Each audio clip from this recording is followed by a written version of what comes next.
Hello everyone and welcome to another round of Tuesday Night Legacy, presented by Spellhold Games. My name is Eugene and I'll be your commentator tonight as we are here in round 2 from February 15th.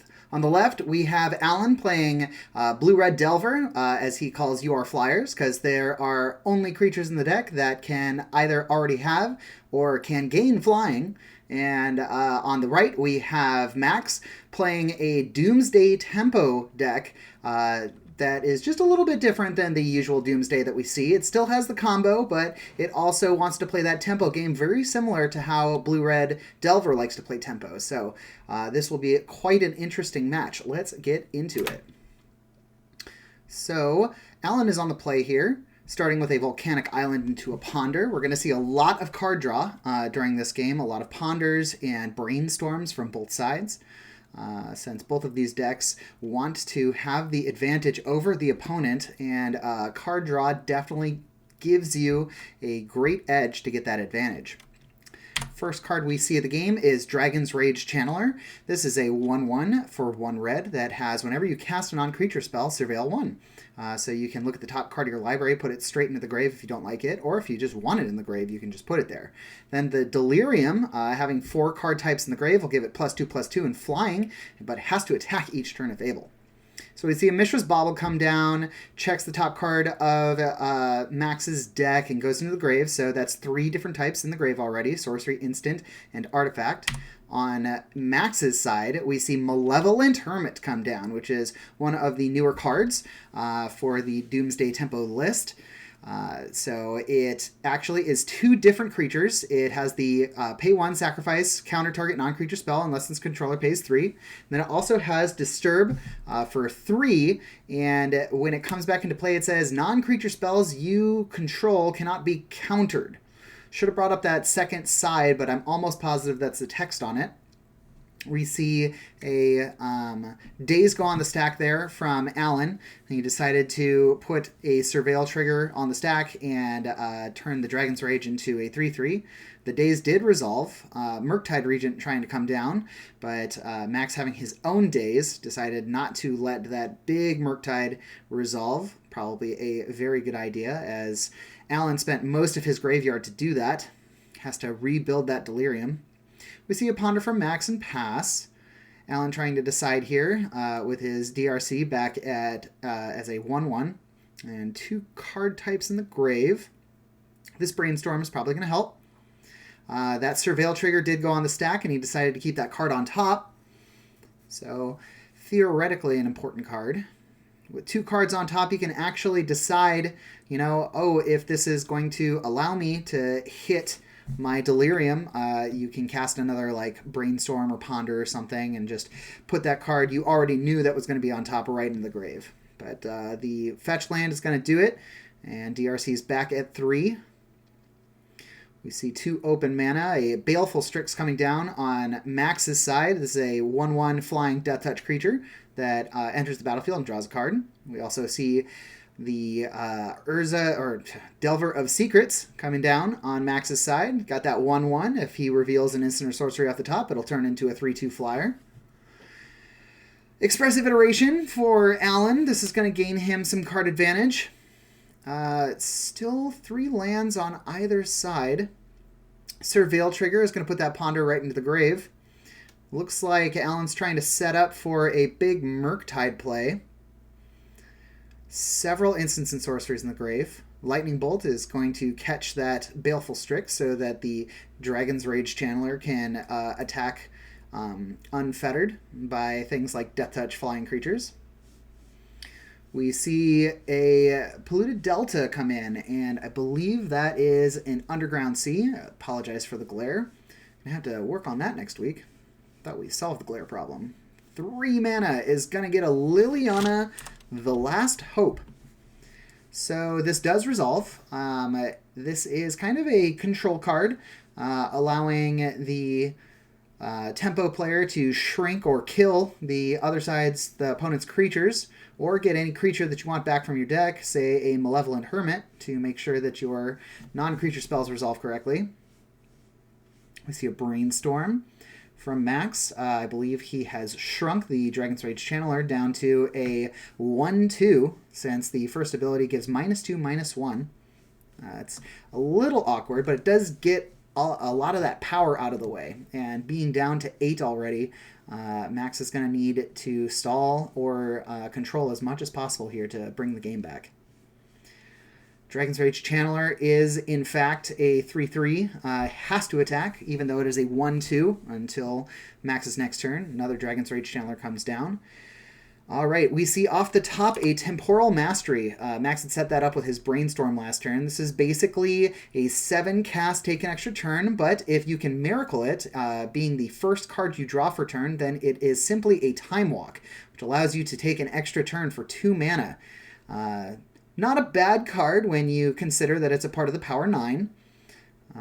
Cards that are so good that you have to have them restricted in Vintage play, which is the only format that allows you to play every single card Magic. All right, we see Max backing up a little bit here. He realized that it's much, much better to cast the Malevolent Hermit on the backside, make sure that this Doomsday cannot be countered. So Doomsday is going to come down off of a Dark Ritual. One of Max's favorite cards to play, I think. He gets to search his graveyard and his library for 5 cards, put them into a stack in any order that he'd like, and that is going to be his deck for the rest of the game. Every other card that he does not choose here is going to get exiled, including all of the cards in his graveyard. So the only cards remaining to Max are going to be the cards in this pile and the cards in his hand. But this is okay because... Oh, Max accidentally put it on the top of his library, grabs those 5 cards, goes, dope, here you go. Alan does get to see all of these cards because they go to the Exile Zone, and Exile Zone is public knowledge for the game. So a lot of players, if they are smart, they'll look at their opponent's deck and see all the exiled cards and try to figure out what is in that pile. The Dragon's Rage Channeler has to attack. So we see that trade. 2 Temporal Masteries cast off the top, 2 cards left in deck, and oh no, Max made a mistake. He's holding a Brainstorm and realizes that Brainstorm will draw him 3 cards, and if he casts that right now, he would actually lose the game. So he waits the turn, is not punished because he's at 1 life, and plays the Thassa's Oracle. The devotion he has is more than 2, and he only had 1 card left in his deck, so he did fulfill the requirement and win the game through the Thassa's Oracle trigger. We are on to game 2 here. Alan's starting, Dragon's Rage Channeler, a strong start. We see the Flooded Strand getting fetched. Tap probably a Brainstorm here. Yes, indeed, a Brainstorm. There's going to be a Brainstorm right back on Max's side. Surveil trigger from the Dragon's Rage Channeler, throwing away that Lightning Bolt, drawing some more cards. I guess Alan deciding that he doesn't want the damage here. He wants to have as much advantage as possible. Cards in the grave. He's only got 2 card types. We see a fetch from Max. Scalding Tarn going to the grave. Got some beautiful islands here in this deck. Not entirely certain what they're from. I think they have that little pirate ship on them. I know that they're special islands. Maybe APAC, something or another. Not super familiar with all of the arts yet of the super fancy old school style basics. Max trying to resolve a Plague Engineer here to name humans. Not going to work. Going to catch a Force of Will, pitching Force of Negation. That Plague Engineer coming down would be super strong while the Dragon's Rage Channeler is still a 1-1. It would also catch the Delver of Secrets, which also has Creature Type Human. Creature Type Human Wizard? Pretty sure. So we see Alan trying to decide what to do here. I think this is a Brainstorm resolving. Just stack the cards a little bit differently in the grave here. 2 cards on top. Really thinking about it. Okay, here we go. All right, Alan draws for turn. And going to play his own Delver of Secrets. I think he has land, instant, land, instant lands. That is unfortunate.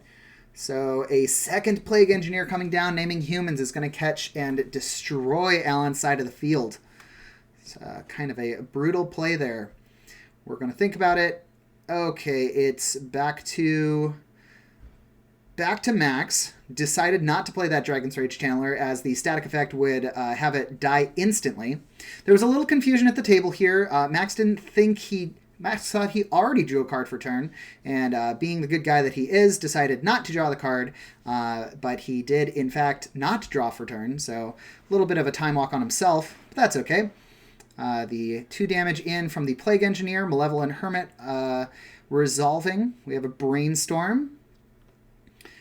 The interesting part about the Malevolent Hermit is you have to have it in the grave in order to cast the deranged side, or this disturbed side, which is the protection portion for the Doomsday combo. We see Cavernous Souls coming down here, going to cast a Murktide Regent for some amount of counters. Not entirely certain. That die is a little washed out, but I'm sure it is big. Maybe not a 8-8, but between a 7-7 and a 6-6. See Pyroblast coming down. That's going to catch... oops, sorry. I was a little slow on that. Pyroblast is going to destroy target blue permanent, which is going to try and destroy the Murktide. But we saw the Malevolent Hermit sacrifice to counter that non-creature spell, as Alan did not have 3 mana to pay for it.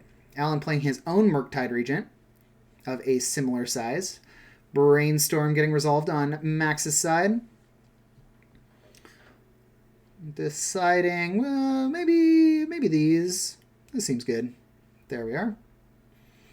Alan a little behind here now. The second Murktide Regent is good, but this Plague Engineer does come with Death Touch, so he can't really block that Plague Engineer well, as the Murktides are holding each other back. We see the Malevolent Hermit disturbed back into play, setting up for all sorts of... Oh, no, it's going to catch a Force of Will, making sure that the Doomsday combo cannot just occur and end the game right here.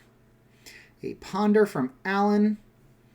There is a lot of pressure coming on Max's side of the board. The Plague Engineer always getting 2 damage in. Now a Delver of Secrets that could potentially be 3 more damage. And the Murktide Regent presenting anywhere between 6 to 7 damage a turn. Island getting put into play from a fetch land. Tapping 3. Tapping 2 for an expressive iteration, as the Ponder was also cast this turn.